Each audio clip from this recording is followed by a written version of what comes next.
Welcome to the Impact Learning Visionaries podcast, where we celebrate the unsung heroes of the learning and development industry. As always, we'll be bringing some laughter and a bit of fun along the way, but more importantly, you'll get some incredible insights, key lessons, and unique perspectives on everything related and possibly unrelated to training and development. Let's get this show on the road.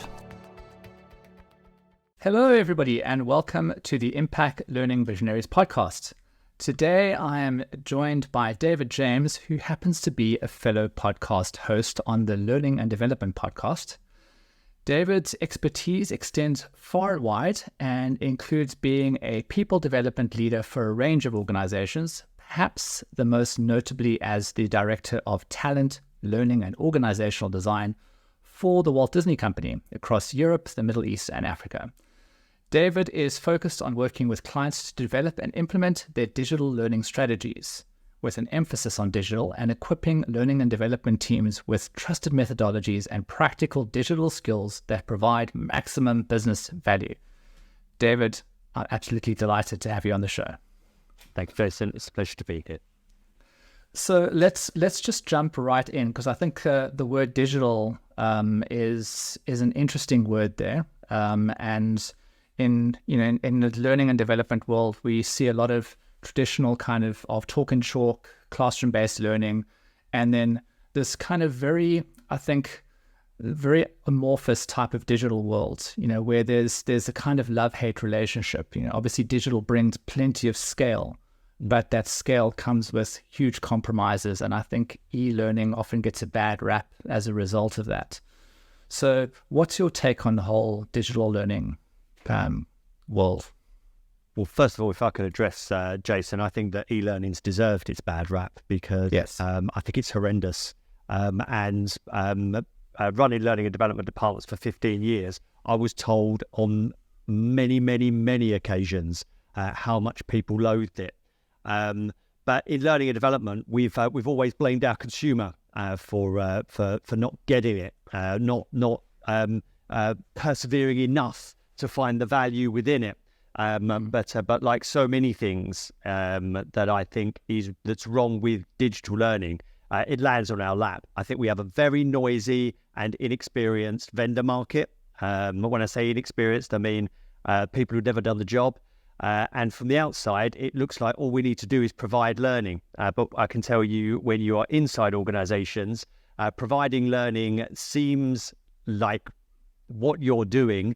I suppose maybe like in a hospital, just administering first aid might be what it looks like from the outside. But when you're inside and you're faced with stakeholders who are talking to you about making meaningful and demonstrable difference to individuals, teams, departments, entire business functions, and in my case, when I was at Disney, entire countries, you realize that you can't run away from your solutions when people are telling you that it's rubbish. You need to actually make the difference. So I think that learning and development is at a crossroads. I think we've abused technology, whether it be e-learning, online learning, digital learning, whatever you want to call it, over the last 20 years in order to scale what we do. And I think that good digital learning isn't about us. It's about the people that we're seeking to influence.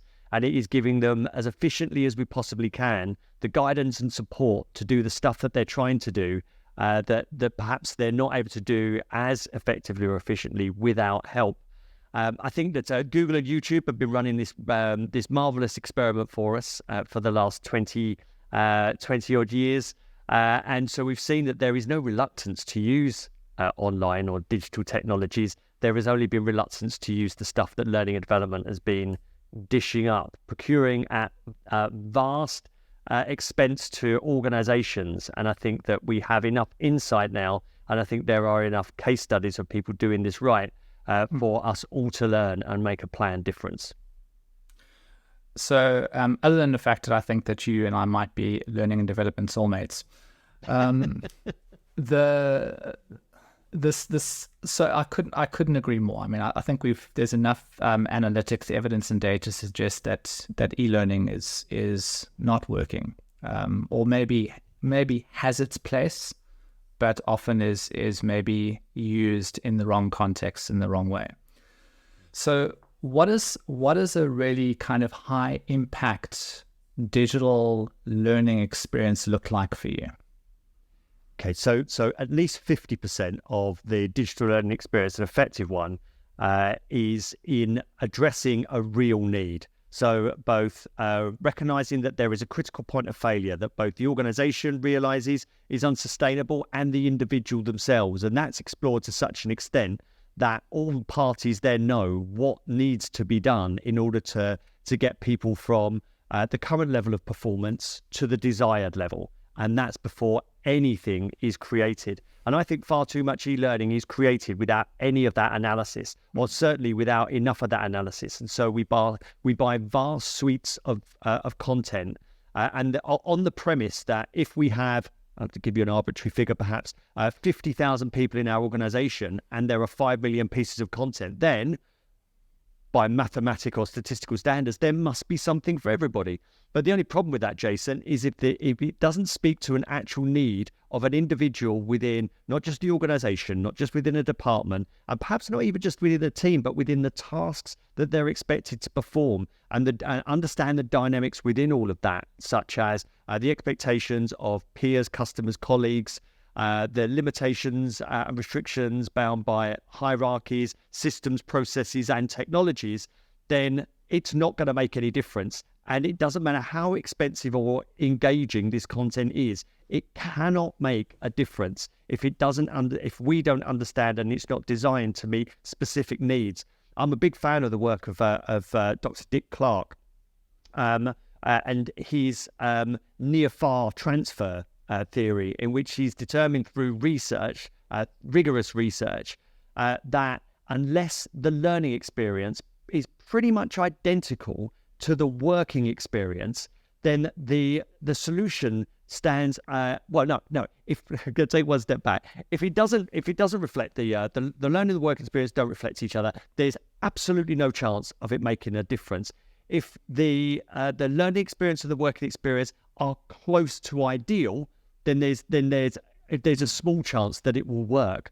So the thing is that the answer to performance and career guidance within any given organizations that are going to address known skills gaps or performance gaps cannot be addressed by generic content. It just cannot.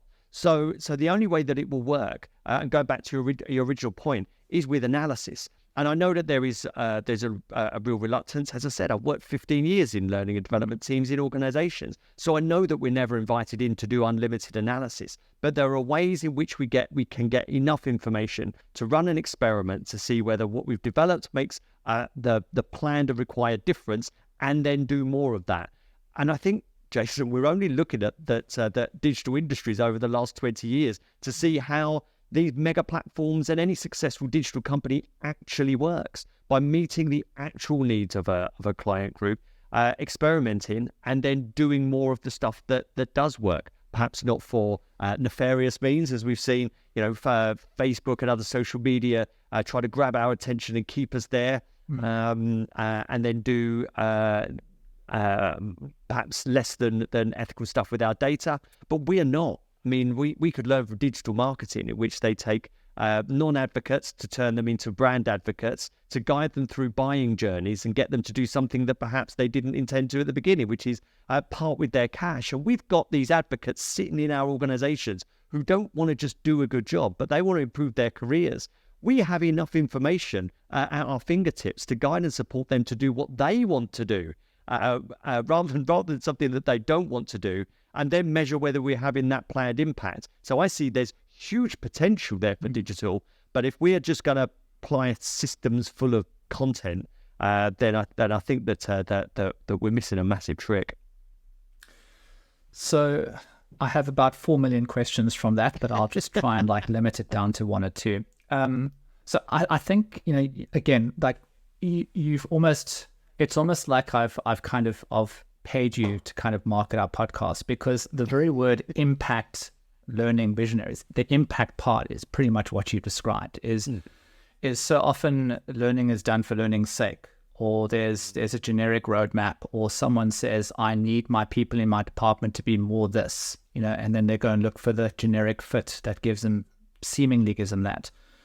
But where learning has real impact is where there is this meeting of the intersection between the individual's needs and the business's needs, and to figure out how those two can essentially be married together and coexist, because you can't have one without the other. Otherwise you end up with some kind of dysfunctional situation. It's like you can't be in financial services and then expect someone who's got a passion for knitting to go out and become an advanced knitter. It's got to be somehow aligned to the business. Yeah. I think so. So the first half I'm absolutely in agreement with. I think there's no more this kind of like almost, learning and development of 20 years ago, where I'm just taking instruction from line managers in my organization and basically doing what I'm told and just going out and finding the thing that they've asked for. But the new learning and development manager is almost like a mini business unit inside the organization, and has to function with all of the different components of a business unit, from marketing to sales to operations and everything in between, which is obviously super daunting if you're a learning and development person. But starting out, if you don't understand the environment that you're functioning in, you're not going to have any impact on that environment. And so you have to start with some form of research and analytics and understanding, what are the business goals and outcomes that this organization is trying to achieve? What is this individual? Now, the interesting question out of that kind of popped into my head as you were speaking is, you talked about how with the research, I think it was David Clark you mentioned. Dick Clark, there we go. I knew there was a Clark in there somewhere. So with his kind of analysis of, the closer you can make the learning mirror the environment that you're going to be applying that learning in, the more chance you have of that learning having some kind of stickiness or impact. Indeed. There's obviously a bespoke component to that, because then you can't go out and find some generic e-learning module or some generic kind of digital learning, even some kind of YouTube. It sounds to me like what you're advocating for is a more bespoke approach to designing learning content. Is that correct? Yeah, and rather than learning content, it's guidance and support to help people with the things that they're expected to do. Yeah. So what you're advocating for the process more so than the content, from what I'm hearing. So you're saying you're taking a bespoke kind of approach to almost mapping out that person's learning journey. But then what does the actual content look like that you're giving this person to learn? Like, what is the kind of second half of that equation? Okay, so first of all, I think it's really important that this isn't an upside down training needs analysis, and it isn't about collecting everybody's individual learning needs. This is about much more cohort based and addressing critical points of failure in any given organization. So working on the stuff that actually matters. So in the analysis phase, and I'm a big advocate of data and evidence-based practice. I speak about this like it's an alien that's landed from Mars, and I have to convince people that operating from data and evidence is a good thing, and it's actually different from what we're doing, which sounds nuts. Data is the validation and recognition that there is an actual problem, and it's not something that has been minimally observed by somebody important in the organization. For example, I've been privy to, David, everybody in the organization requires email training. And the reason is because that heavyweight person received a couple of emails that weren't right, and so everybody receives the training. That's nonsense. It's absolute nonsense. We're talking about doing stuff that actually matters. So going back to the point before, it starts with the data, which says that there's a problem, the evidence of the people that are experiencing that, so that you're not building learning solutions or content or guidance and support, building from a low base, from a nothing at all, which a lot of training courses, whether that be in person or online, actually do. Assume you know nothing. So what this does is this builds on where the gaps are in any working experience. So this is why it's more about guidance and support than actual learning. The closer you get to the point of needs, to quote Godfrey and Moshe, the greater chance you've got of influencing what is done. So a way that you could do this, and probably the quickest and most effective way, is get those cohorts together and talk about what it is that people are expected to do that not able to do easily and effectively. And you can make a huge stride by talking about this and coming up with agreements and ways of working differently. But then you need to scale that. So learning and development in that room can understand the context in which people are expected to perform and some of those blockers. And so in order to scale it, you create digital resources that either plug a knowledge gap, which shares some know-how, or shed the hardest part, but of course it can make a big difference, is share some insight into what experienced or master performers are already doing to try to plug that gap. But the big part, the key to this is that we don't try to do everything that's going to eradicate any problem. We're looking to do the one or two, maybe three at a push things that will give us the biggest chance of moving forward to closing the gap between the current level of performance and the desired state of performance. So you can see that rather than this being the provision or the delivery of learning content, which is a massive hit and hope, this is understanding from a data and evidence-based perspective what it is that people are expected to do that they're not able to do, and then plugging that gap, first of all, with conversations and understanding, and scaling that with digital resources that should be as simple as situation, the reason it's important, and instruction. What it is that the people actually need to do. And then we stop all of this. I mean, the reason that we create such fast courses, again, either online or in person, is that we don't understand the problem. So we apply our own frame, our own lens, and our own content. And people say to us, they're not going to use that content, or they vote with their fingers and their attention that they don't use it. It's because there isn't any inherent value to them that they can see without an enormous amount of extrapolating the current situation to the desired one, and then trying to link this stuff that doesn't speak to them to their situation. And again, so when you look and think, we are learning and development professionals, and I heard Elliot Maisie talking on Bob Mosier podcast once, Performance Matters, is the name of the podcast, said learning and development have confused their role with publishers, simply making stuff available. And really, that's a dumbed down version of what our job looks like. And I think a great way of thinking about this, and I'll just say this and I'll shut up, you can ask another question, Jason, is imagine the role of learning and development goes on inside a giant house, and yet you are on the outside of the house, and the only thing you can view is through the keyhole, right? And you see somebody giving something to somebody else, and you go, I got it. Learning and development is giving something to somebody else. And you're missing every single thing that's going on in every single room except that one transaction. And I think we've got this highly confused and dumbed down profession right now that is expected to achieve an enormous amount more, but we can't possibly achieve any more than we are if it's simply passing or providing something to somebody without understanding what it is that they're expected to do and they can't do without us.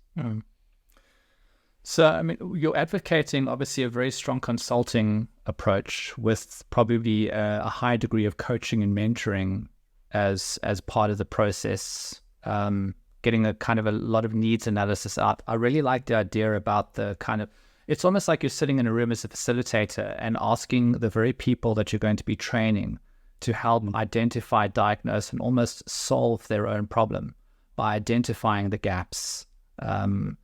But what happens in a situation, for example, where the answer isn't evident, where the cohorts maybe can't identify the gaps, or maybe the gaps are identified, but the answer isn't apparent in that situation? How do you deal with those scenarios? Okay, so first of all, I take a step back, Jason. This whilst it is far more analytical, it's not so much about consulting. It's about getting to the nub of an issue. And on my podcast, I've had Sebastian Tyndall from Vitality, who has automated the needs request element of this part, and it's all done online, and it's all done completely transparently, so that it's created a backlog based on the value that intervention will bring to the organization, and everybody submitting a request can see where they sit in the order of priorities. I think, if I remember rightly, this also limits or eliminates people requesting things that perhaps aren't as valuable because they can see what is coming. But he has got a manual question, an online questionnaire that could be submitted. So it is there are ways of doing this that are not so labor intensive. But going on to your second point, Jason, this is much more highly collaborative. Again, having worked in learning and development departments, I can tell you that at least 90% of needs that come through from individuals, teams, countries, business functions, whatever it is, emanate from the question, how to do the right stuff here at this organization. So it isn't how are we going to implement a generic digital marketing process. It is how do we pivot our current team, which is traditional marketing, to a digital marketing that respects and understands the expectations of a Disney customer. Where are those customers? What are the personas? So it is deeply ingrained in what the organization needs to do. And so you're right, when you've got a cohort together and you're talking with them about that pivot, sometimes they won't have the information in its entirety in order to make that themselves. And so you may be exploring something that we did at Disney, mini accelerated apprenticeships, where you get the expertise from outside, either from another part of the organization or from completely outside, in order to expand people's thinking, to create greater awareness, and then seed capability via the understanding and redesign of actual roles. Now, that is going to take longer because there's quite a lot riding on that. We did that at Disney in Italy when they pivoted from a flourishing physical publishing business to digital, even though as a market it was behind the curve as far as its own transformation was concerned. So we did need to get that expertise elsewhere from Disney in order to seed it so that they could do that transformation. But again, it requires planning as well as the solution, and a solution that's aimed at, the good news here, I think the word of the hour, Jason, planned impact, because otherwise it's just stuff. And we go back to what you suggested earlier, which is learning anything is a good thing. Maybe that's as far as learning and development can expect to go. But again, whether it be the examples I've given or what Sebastian was doing, which I mentioned here, if you are absolutely laser focused on making planned impact, there's no getting away from. You need to understand what the desired impact and the current state is before you can then move forward with either a light and collaborative solution or one that relies much more on outside expertise. So the big obvious, I mean, I'm just imagining how that plays out in organizations, because and the example from Vitality, I think, is an intriguing one, because I think visibility has a lot of impact in that kind of situation where people can, and at a glance, see what's going on in the organization, and it's almost like a self-behaving, like it's the term I'm trying to find. It's kind of self-regulating. Self-regulating, kind of approach. And I think there's a lot of value in that. I'd be curious to see how it plays out over the long term, though, because I think that I've seen that type of approach employed in a project management setting in the past, where you kind of, in an organization, you're linking your projects up to the high order business goals that they are addressing, and that's where you're weeding out the nice to haves from the things that are going to make an impact in the organization. And it has its own challenges and its own kind of hit and miss. But I kind of want to just like park that for now and just go back to just thinking about how this stuff plays out inside the organization, because what you've described, and I I'm still kind of, the hamster's still running and I'm still processing, but a lot of it sounds like normal business as usual activities. In other words, I'm running a department in an organization. We need to achieve something. In order for us to achieve, often change is inevitable. So there's some kind of transformation, especially when you're doing something new. It's like going from that kind of like mystery to heuristics to algorithmic process you often go through when you're kind of conceptualizing new ideas. Is that mystery and heuristics is where you're kind of doing that transformational stuff, and you're kind of either the answer is obvious and it's more of a kind of how does my organization do it, or the answer is not obvious and it sits in that mystery space and I've got to try and figure it out. But in that process, the way you've described learning and development is almost what I would have expected business units to do themselves. So it's fascinating now that learning and development has become part of that conversation in your mind. And I'm curious to know how, what your experience of businesses and business units themselves who've kind of undergone this process, and how welcoming they've been to a learning and development kind of person, for want of a better term, becoming part of that process. And whether there's hey, hang on a second, this is our stuff. We do the business transformational stuff, not the learning and development guys. What are you doing here? Or whether they actually are embracing having the learning and development people along on that journey. So the interesting thing, Jason, is this happened to me. So when I was at Disney, I joined. My background before then was just training. So my first learning and development position, I was running the department, and then I realised just how big and broad that was. But half of the role was about providing and delivering learning, and the other half was highly consultative. And that wasn't of my design. That was of an organisation who had contacted me. One of the earliest things I remember was a highly disparate, completely international team that was running dysfunctionally. And so I was brought in to work with the heads of, to actually with the outcome that they'd find a far less dysfunctional and, well, maybe I should have said, a far more functional way of working. So I didn't see that this is a pivot that I'm just advocating. This was for at least 5 years of my time at Disney, and when I was director of learning, talent, and OD, this was all I dealt with, and I was dealing with my boss was the vice president of HR for Europe, Middle East, and Africa, and he reported directly into the president of the European business. And all we did was talk about how we as HR and me as in learning and development were going to actual affect real change. And we integrated business functions. We trained up entire countries, as we said. We pivoted the approach. I mean, Disney was going through an enormous amount of transformation that you could say is akin to what's going on here, as it went from a largely analog and had a master-servant relationship with consumers that completely changed around to consumers much more interested in having an equal relationship with the brand. So we were doing stuff and invited in where it actually really mattered. What I think that where L&D perhaps are on the margins is when they're working on stuff that doesn't matter.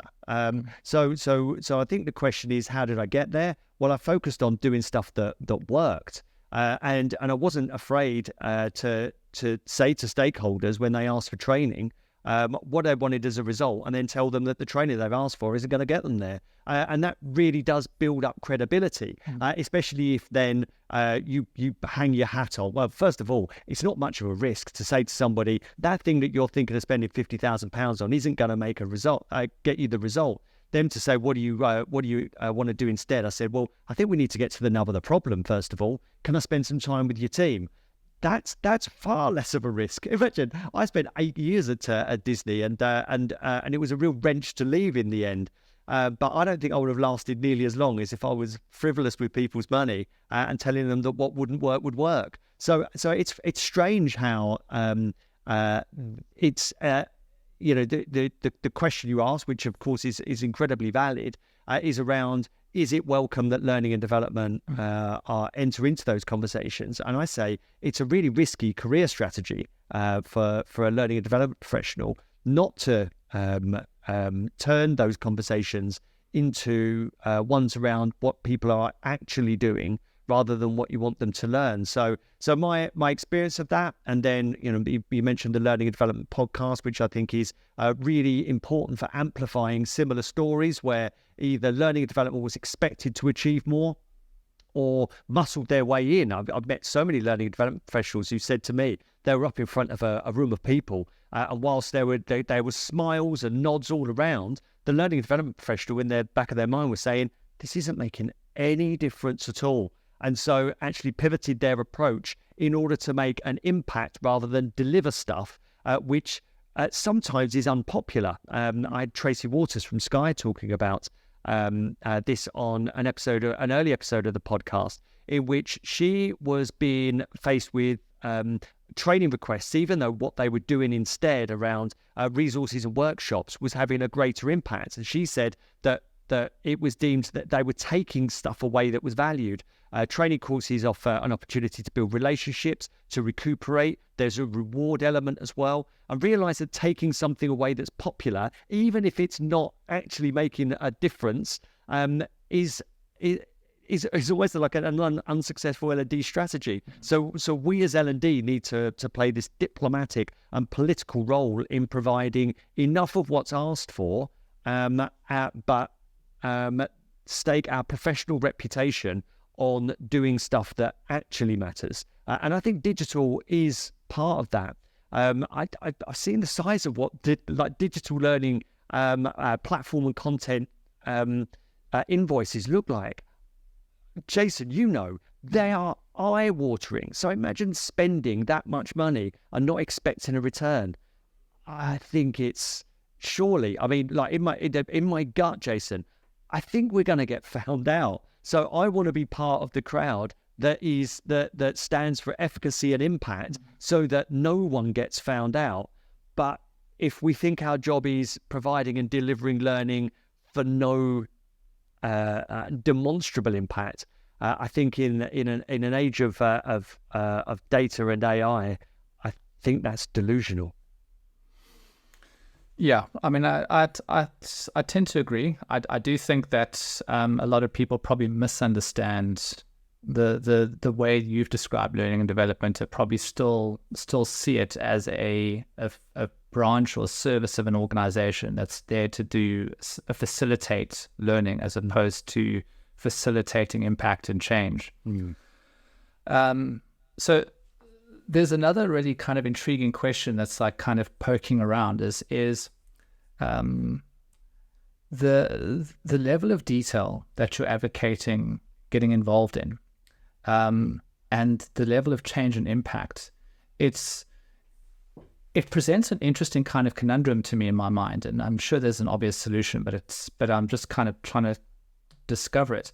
Is when you're in a kind of a cross-cutting type of role in an organization, you almost have to apply inch deep, mile wide type of thinking, because you've got to kind of service the needs of the entire organization. You can't just get kind of trapped into one part, because then you're going to basically end up feeling the flack from everybody else who feels like they're kind of being neglected.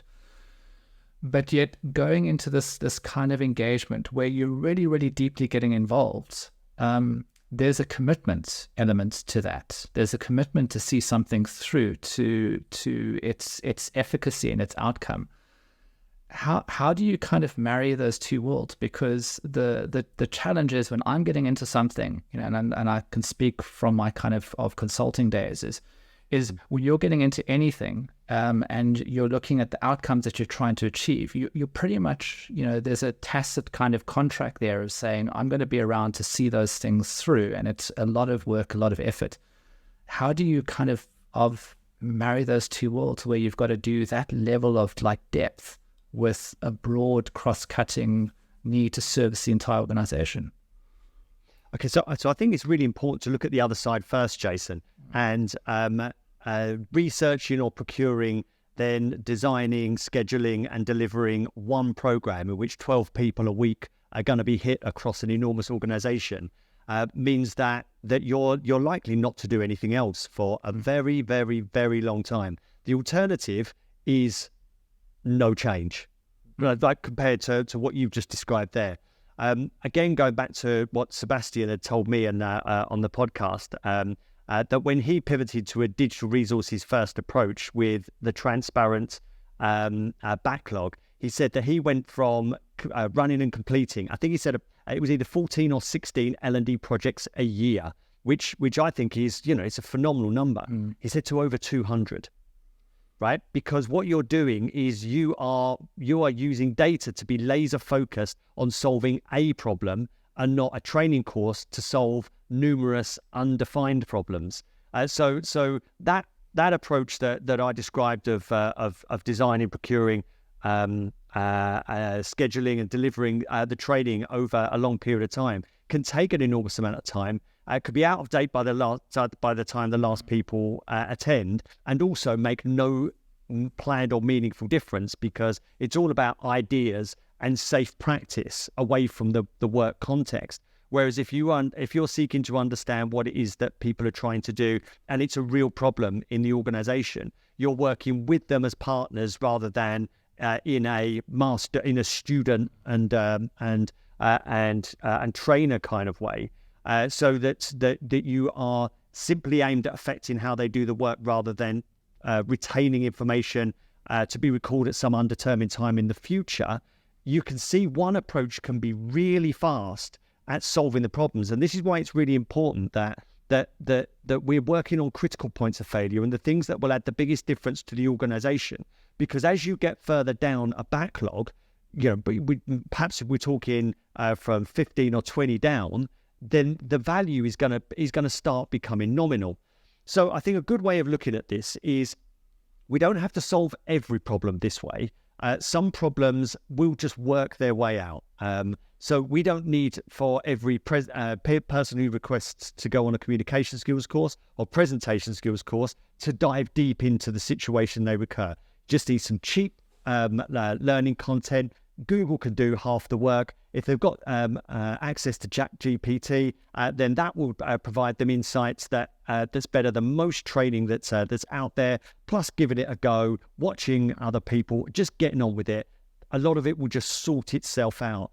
But when it comes to people transitioning into and through your organization, making very common, very predictable transitions in, whether it be induction at any particular level, or going into a department that has a problem with retention or performance within the first 6 to 12 months, whether it's first line managers who are expected to career change from core contributor to somebody who's responsible for the performance and productivity of numerous people, all of that stuff that needs actually addressing.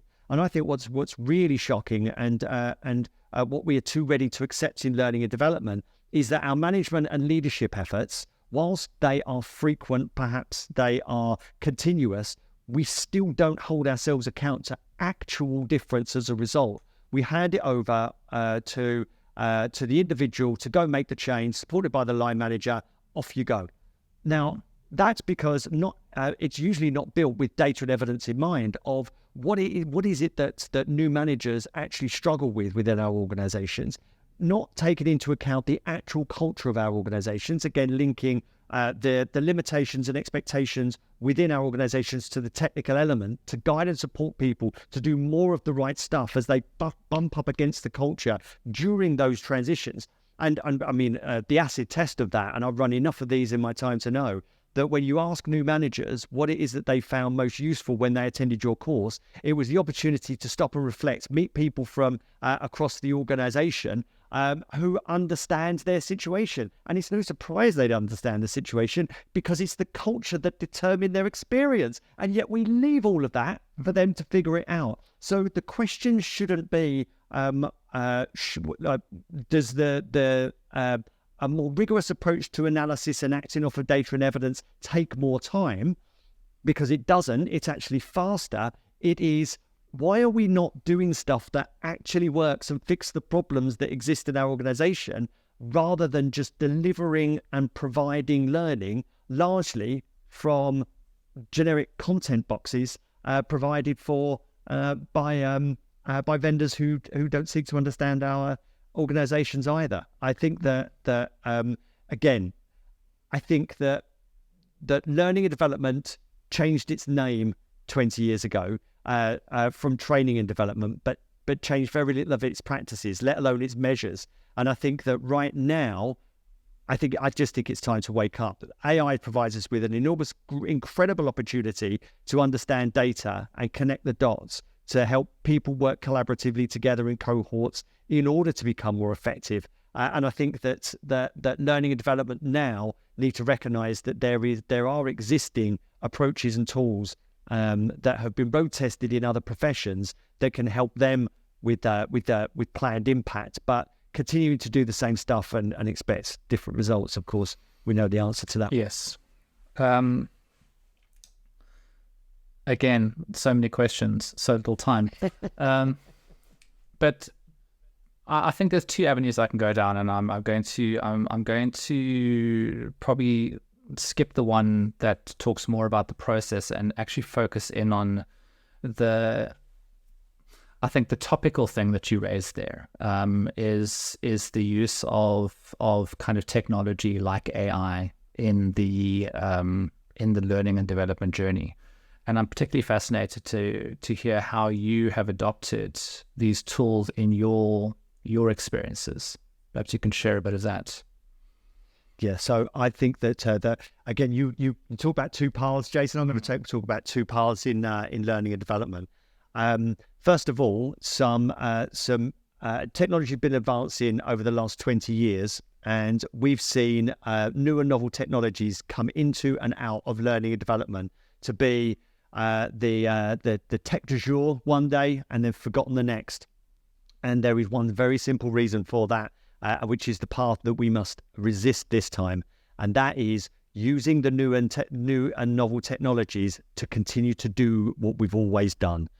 By creating content that doesn't understand the needs in new and novel ways, thinking that engagement is the problem, and it's not. It's usefulness. It is usefulness and timeliness, and that is determined by the end user themselves. So I've seen AI-created animations on LinkedIn and shared, people very proud, well done, rubbish. I've seen videos created, again, look brilliant. There's a real person talking to me, but rubbish in, rubbish out. If it doesn't actually speak to what it is that the person is expected to do and what they're not able to do efficiently or effectively, then again, it's absolutely useless. In my experience, simply writing the title, which is the problem that people are faced with, and then the answer in text is far more effective than any interactive or again in inverted commas, engaging content. People just want the answers to what it is that they're trying to do in the context of their work, tasks and career, so that they can actually try that and then learn. Right. So, and this is the bit we don't get. We are absolutely obsessed with getting people to learn via the consumption of what we create. But the learning occurs when they are doing stuff or when they get the feedback of it went well, it didn't go well. So we need to use AI. And I think the most exciting part of this, I'm always shouting out the work of Ross Stevenson, who I think is a pioneer in this area, and ChatGPT's applications to learning and development. It is in understanding the data and using and getting raw data and helping to interpret that and by providing some greater objectivity, which sometimes when we're close to something or if something's new to us, it's too subjective and perhaps we can't really see the essence in the illustration of data, so that we can bring people on a journey and we can tell stakeholders, hey, you think you need email training, but your business data and your people data are telling us that this is the actual problem. Can we explore this with the people that you want to influence and take it down that route?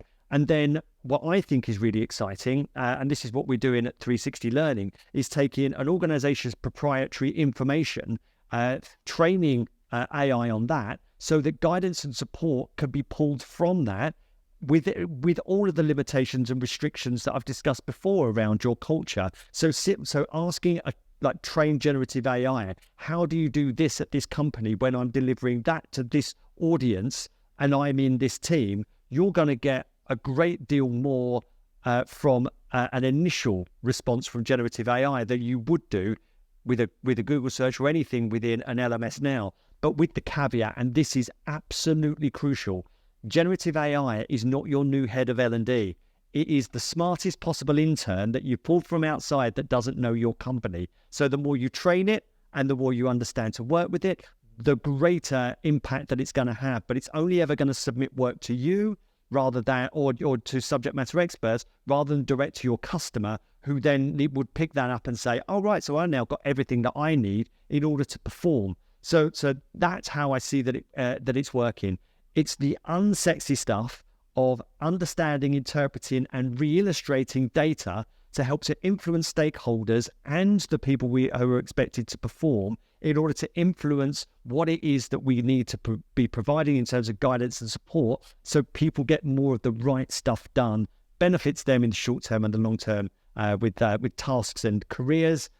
And that I see as hugely beneficial and will advance our profession enormously. But I will reiterate, if we think we're going to do this to create cheap, fast, and more generic content, then, well, I think the marketing world is already showing the kind of pitfalls of following that approach of outsourcing your brand to AI. And I think, I think anybody who isn't paying attention will learn that hard lesson. But you've kind of, you've talked about something I'm a big believer in, which is this fact that it's not about people, it's not about AI, it's about the intersection of people and AI. This kind of concept of augmented intelligence as opposed to artificial intelligence, and being able to know that AI is just a tool, and if a tool, like any tool, is used well, it can fundamentally enhance your efficacy in the world. And so I'm kind of running to a close, and I think there's still so much I could ask you, but I think you gave such a great explanation of this kind of approach to kind of like understanding like the impact and the efficacy in an organization. I think anybody watching has got a very good kind of series of examples and steps to follow. So I'm not going to go back and ask, because we always ask a question about, kind of sharing wisdom. So I'm instead going to ask about what we've just spoken about. And I think that technology is quite scary for a lot of people, and adoption is often low. And we hear the horror stories of the kind of, technology taking over the world. And I think a lot of people in learning and development have a double whammy, because technology has also introduced a lot of problems into learning and development because of this technology, the speed of technology, and as Gartner or pick your kind of big consulting company or big research company will say, is that it's given the need for more heightened awareness of soft skills in the organization and the type of skills that we need to navigate this new world of technology.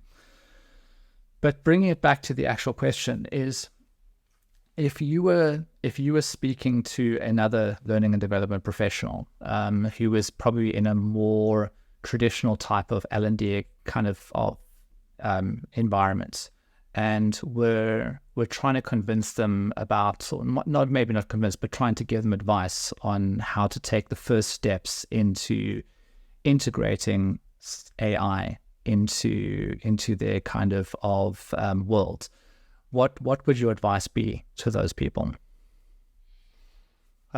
First piece of advice would be to follow Ross Stevenson on LinkedIn. I think that the work that Ross is doing is blazing a trail for all of us, and he is, with everything that he shares, is telling us that this is much, much, much, much more than creating fast and cheap content, because it's, generative AI was not created at huge expense to eradicate rubbish instructional designers.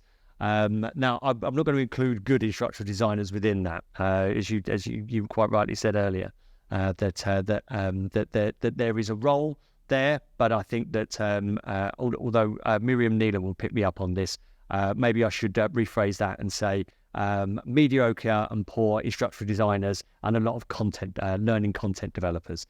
So that is not what it's been created for. So I'd say that by following Ross and the work that he's doing will expand your own expectations. But I would also say push your vendors, because every vendor is looking to incorporate AI. And if they're incorporating AI into their learning platforms, into their HR systems, then it's going to be secure. So you are going to have an opportunity to explore the power of generative AI without it training open AI or Chat GPT. So I'd say that keep an eye there and push your vendors. I would.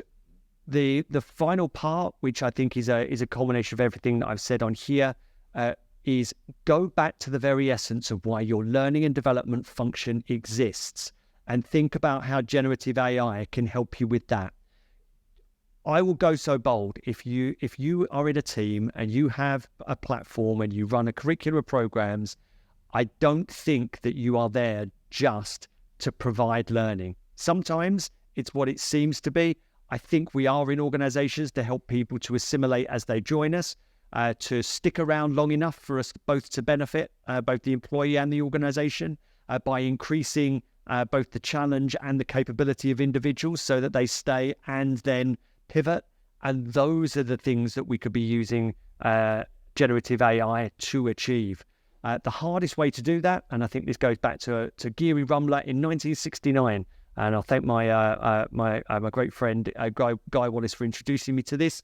He said in the introduction to this book, we can't get there from here. And what he was saying is we cannot expect to enhance or improve performance by simply providing learning. And that was said in 1969. So all I'd say is that we've got to take the lessons of more than 50 years ago and realize that generative AI will give us free or cheap labor in order to actually achieve the aims that we are in organizations to do, which is, as I've outlined. But if we continue to think that all we can do is make stuff available, then I think that we're onto a hiding. So those three things, I'd say, Jason, listen and follow Ross Stevenson, push your vendors and utilize generative AI in a very secure setting, and do so in order to achieve the aims of your learning and development function, and not to maintain the status quo or to do things you're currently doing faster and cheaper. Great advice, David. Thank you very much. Mind blown. So the final question is, we always like to ask our guests to share with us a recent book, podcast, experience they've had which has had a profound impact on them. So I've already mentioned Ross, who I think is doing a great job there.